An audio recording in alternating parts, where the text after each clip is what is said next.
Hi guys, this is Mars and welcome back to my channel. So today ay kakain tayo ng ramyeon. So this is a Korean ramyeon and I bought this siguro mga 50 pesos sa Robinson's open market dun sa Mansilingan area. And of course, bago natin ito kainin, so kailangan nating lutuin. So samahan niyo ako guys. Let's cook this and let's eat.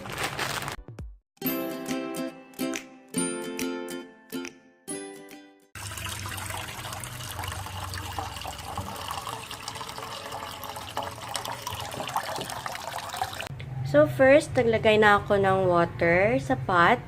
Siguro mga 1.5 cup lang ng water. Kasi, pag medyo konti lang yung water natin, malalasahan nyo talaga yung anghang ng ramyeon. Pero, pag medyo marami naman, nanilessen yung spiciness niya.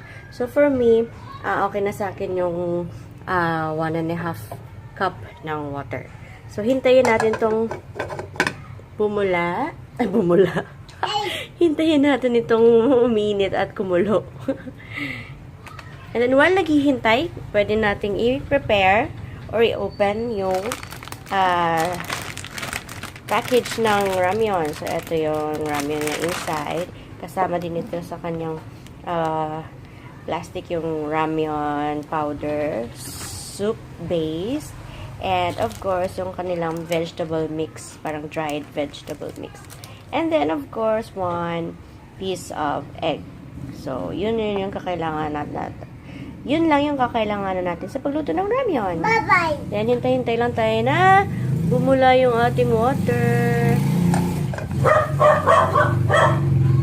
So, while naghihintay na kumulo yung tubig, or sabi ko kanina bumula, ano yung naglalabada? So, habang naghihintay na kumukulo yung tubig, dito muna tayo papahangin sa labas ng bahay kasi andito yung si Arky at saka si Ellen. Where's Ellen? Hi, Ellen! Bulilit. So, baka kumukulo na. Let's go! So, ayan, kumukulo na yung water natin. Ilalagay na natin, unahin natin na yung mixed vegetables. Ayan. And then, lagyan na natin ito yung parang chili powder seasoning nila. Sorry. Yan na pataas. Ayan. Ganyan lang.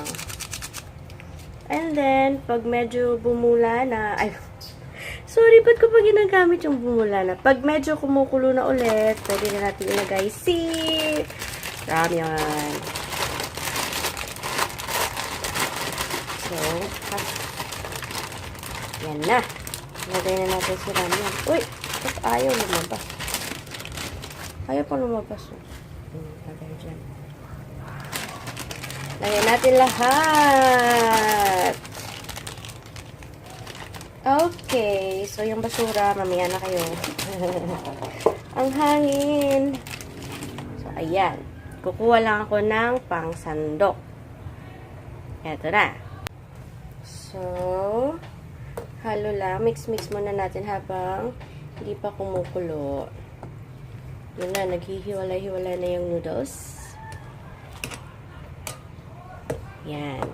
Then, hintayin na natin ulit na mag-init yung water at kumulo ulit.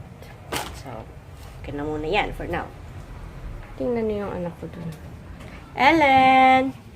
Where are you going? Where are you going? Hello, Kitty! Where are you going? Hello, Kitty! Uy! And there's Arky. Arky, go away. Go away. Go away.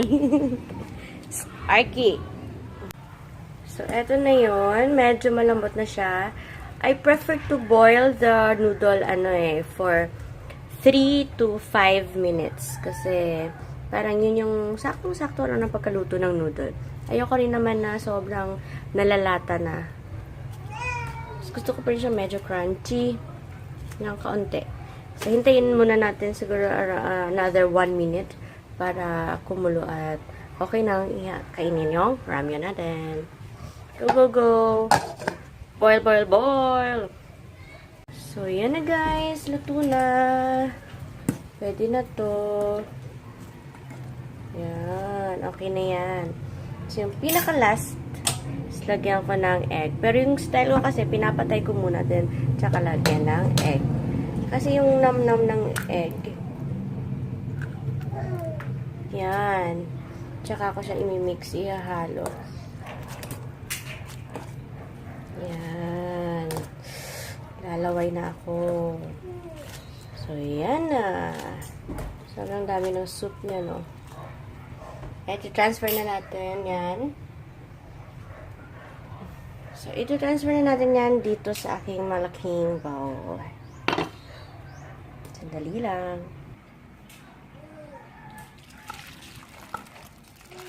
Yan. Sobrang steamy, init. Yan. So, ayan. Nandito na yung ating spicy ramyeon. Dito na ako sa labas kakain kasi Arky, quiet. Masarap dito kumain sa labas kasi nga mahangin. Dito lang sa labasan ng aming bahay. And kasi nga spicy ito and mainit. So mas masarap kainin sa labas kasi mahangin na dito sa labas.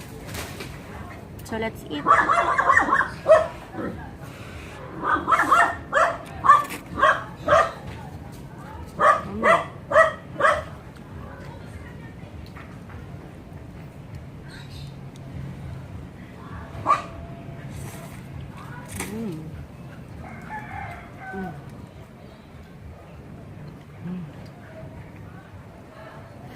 Nakakalungkot lang kasi nga naubusan na ako ng kimchi.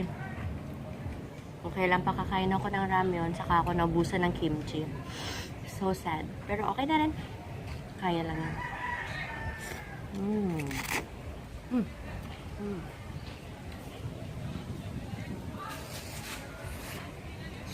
Daming tao ngayon sa labasan kaya si Arky nagpapanik.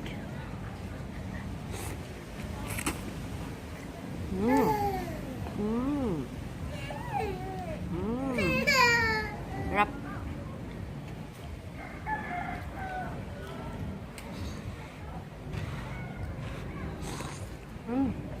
Oh. Mainit na maanghang. Kuya sa Ellen.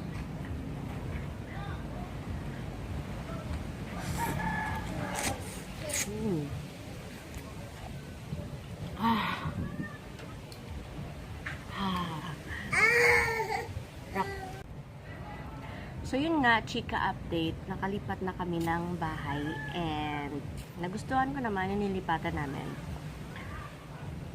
Medyo mas maliit lang siya compare sa una naming bahay, no? Pero napakaganda kasi merong parang ganito, parang ano ang tawag dun? Yung garahe at saka pwede mong lagyan ng garden na area. And then maraming puno. Kaya super, ayan, ikita nyo ba? Hangi. Parang may electric fan lang sa ano ko. Yung effect ba?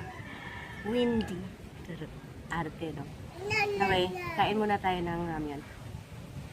Si Ellen na din dyan lang sa gilid, kumakain din. No, no, no, sabi niya kaya.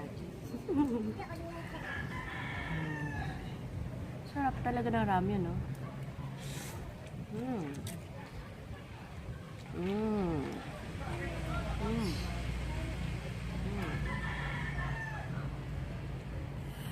Imagine ko na lang may kimchi ako na kinakain.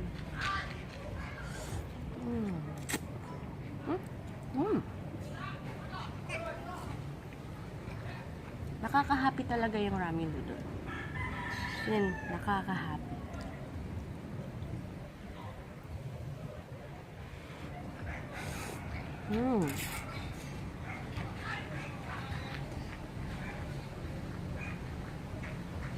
Parang gusto kong ubusin, kaya lang yung kapatid ko baka kakain din. So, titirhan ko na lang siya. Alam naman yung mga Korean or Chinese, mahilig silang humigop ng sabaw na sa ganitong paraan.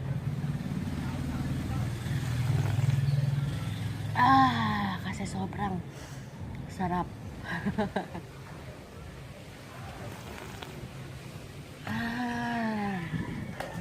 perfect time to eat ramyeon noodle. Yung wala nang init. At saka may hangin na. Tsaka sa labas ng bahay nyo. Diba? Bongga. Perfect na. Saka nga ulit.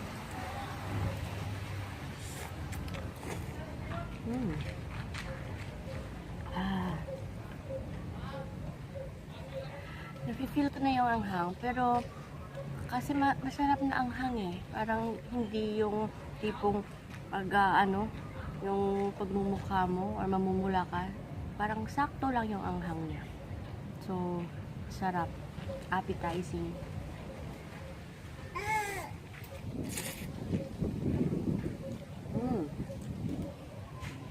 Pasensya. Pasensya na po sa buhok ko.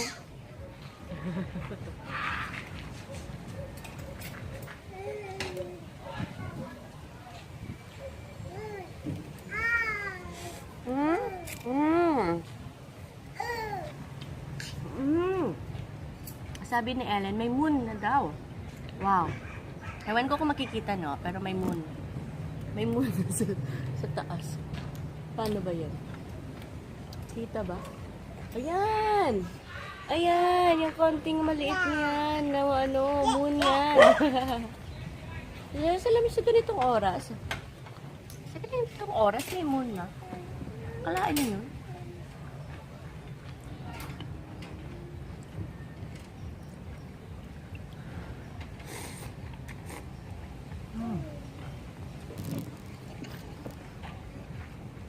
So, last na natin ang paghigop ng sabaw.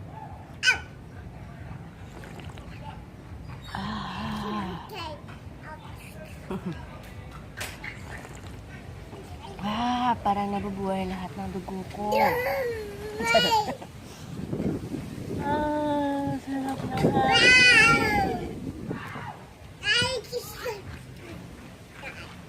So, diba? Ang sarap mamuhay sa probinsya.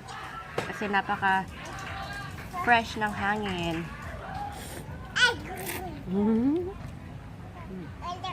Sarap.